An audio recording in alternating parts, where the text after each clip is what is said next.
क्या हुआ जब प्रयागराज महाकुंभ यात्रा के दौरान एक साधु को ट्रेन से नीचे उतार दिया गया। साधु के इस अपमान की वजह से उस जगह पर जो चमत्कार हुआ उसे जानकर आपके होश उड़ जाएंगे। दोस्तों, आप सभी को पता होगा महाकुंभ की तैयारी जोरों शोरों से चल रही है। प्रयागराज में जो महाकुंभ मेला लगने वाला है उसकी चर्चा हर जगह हो रही है। सभी साधु संत इस दिन का बेसब्री से इंतजार कर रहे थे, क्योंकि ऐसा महाकुंभ 12 साल में एक बार आता है और इस बार जो संयोग बन रहा है वो 144 साल बाद बन रहा है। हिंदू धर्म में महाकुंभ का विशेष महत्व है। ऐसे में देश के कोने कोने से साधु संतों के साथ यहाँ श्रद्धालु भी पहुँच रहे हैं। आपको बता दें, महाकुंभ 13 जनवरी से स्टार्ट होगा जो 26 फरवरी तक चलेगा। दोस्तों, उज्जैन में रहने वाले रामानंद महाराज जी भी महाकुंभ में जाने के लिए काफी ज्यादा उत्सुक थे। उन्होंने अपनी जिंदगी में कई कुंभ मेले देखे हैं। इन्होंने महज 10 साल की उम्र में अपना घर त्याग दिया था और फिर भगवान को अपना मानकर भिक्षा पाकर अपना जीवन व्यतीत कर रहे थे। कई लोगों ने उनके चमत्कार को महसूस किया है। एक बार तो उन्होंने बिना माचिस के ही दिए जला दिए थे। ऐसे दिव्य संत को सब लोग उज्जैन आकर प्रणाम करते हैं। लेकिन जब बारी आई प्रयागराज महाकुंभ जाने की तो उन्होंने 1 महीने पहले से ही तैयारी शुरू कर दी थी। वो पैदल यात्रा करना चाहते थे, लेकिन उम्र ज्यादा होने के कारण उनसे इतना चल पाना संभव नहीं हो रहा था, जिस वजह से उन्होंने ट्रेन के द्वारा प्रयागराज जाने की योजना बनाई। उज्जैन से सीधा प्रयागराज शिप्रा एक्सप्रेस रात 1 बजे चलती है, जिसमें वो टिकट लिए बिना ही चढ़ गए और ट्रेन रवाना हो गई। लेकिन उन्हें इस बात का अंदाजा नहीं था कि उनके टिकट न लेने की वजह से उनका बहुत बड़ा अपमान होने वाला है। रामानंद महाराज जी ट्रेन के ऊपर की बर्थ पर जगह देखकर कंबल ओढ़कर सो जाते हैं, लेकिन सुबह दामोह स्टेशन आने पर अचानक टीसी टिकट देखने आता है। एक एक करके सभी लोग अपनी टिकट दिखाते हैं। फिर वो रामानंद महाराज जी से बोलता है, आप अपनी टिकट दिखाएं। तब वो कहते हैं कि मेरे पास कोई टिकट नहीं है बेटा, मुझे तो बस महाकुंभ में शामिल होना है।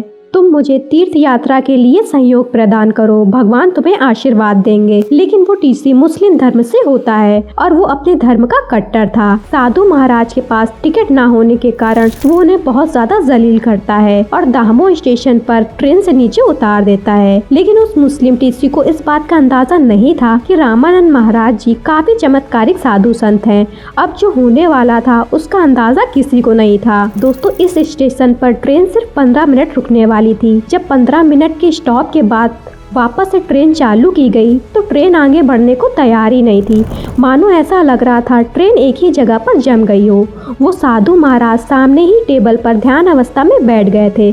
ऐसा लग रहा था मानो ट्रेन का इंजन खराब हो गया है। आधे से 1 घंटे हो चुके थे, लेकिन ट्रेन के पहिए आगे बढ़ने का नाम ही नहीं ले रहे थे। कुछ मैकेनिकल इंजीनियर को भी बुलाया गया, ट्रेन के इंजन को चेक कराया गया, लेकिन इसी बीच खतरा बढ़ गया था क्योंकि आगे पीछे से दूसरी ट्रेन आने वाली थी। लेकिन किसी तरह व्यवस्था संभाली गई और ट्रेन के इंजन को सही करने की कोशिश की गई। जब इंजीनियरों ने ट्रेन को चेक किया तो देखा ट्रेन तो एकदम सही है, लेकिन सवाल ये उठ रहा था आखिर वो आगे बढ़ क्यों नहीं रही है। सब लोग बेहद परेशान हो चुके थे, लेकिन किसी को भी ट्रेन की खराबी का कोई कारण समझ नहीं आ रहा था। रेलवे कर्मियों को लग रहा था शायद इसके इंजन में समस्या आ गई है, इसलिए उन्होंने ट्रेन के इंजन को ही बदल दिया। लेकिन उस इंजन ने भी काम करना बंद कर दिया। अब किसी को भी ये समझ नहीं आ रहा था कि आखिर ये हो कैसे रहा है, आखिर ट्रेन आगे क्यों नहीं बढ़ रही है। मुस्लिम धर्म का टीसी भी बहुत ज्यादा परेशान हो चुका था। उसको नहीं समझ आ रहा था कि अब वो क्या करे। सब लोग बहुत ज्यादा परेशान थे।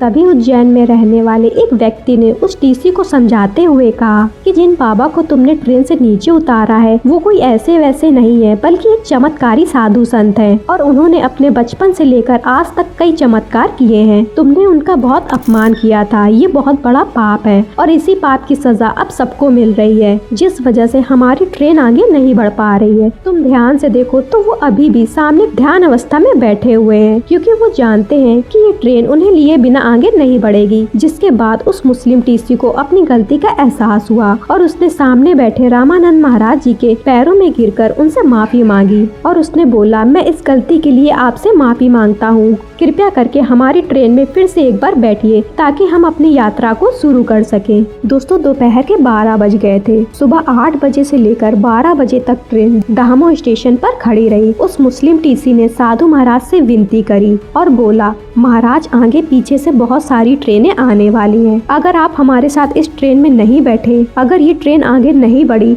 तो सैकड़ों यात्रियों की जान को खतरा हो सकता है। रामानंद महाराज जी अपने भक्तों को बहुत प्रेम करते थे और हर भक्त में भगवान का स्वरूप देखते थे। वो किसी भी यात्री की जान को नुकसान नहीं पहुंचाना चाहते थे, लेकिन उन्होंने ट्रेन में चढ़ने से पहले टीसी के सामने कुछ शर्त रखी। सबसे पहली शर्त ये थी, अगर कोई भी साधु या संत या असहाय व्यक्ति ट्रेन में बिना टिकट लिए चढ़ता है तो तुम उसकी समस्या समझकर उसे सहयोग करोगे, ना कि उसका अपमान करोगे।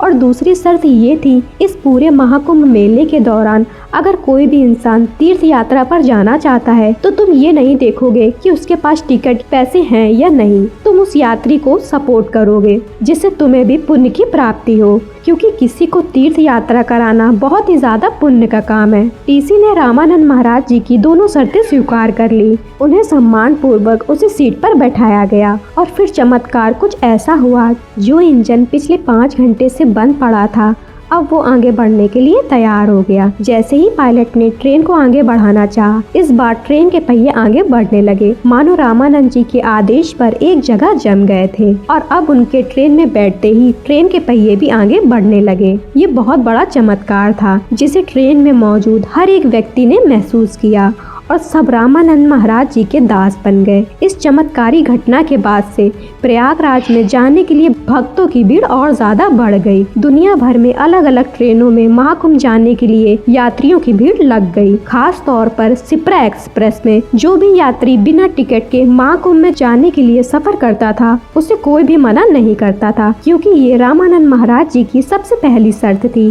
तो दोस्तों, क्या आप भी इस बार जो प्रयागराज में महाकुंभ मेला लगने वाला है वहाँ जाओगे? कमेंट्स में जरूर बताइएगा। और वीडियो पसंद आई हो तो वीडियो को लाइक करके चैनल को सब्सक्राइब करना बिल्कुल मत भूलें। Thank you for watching.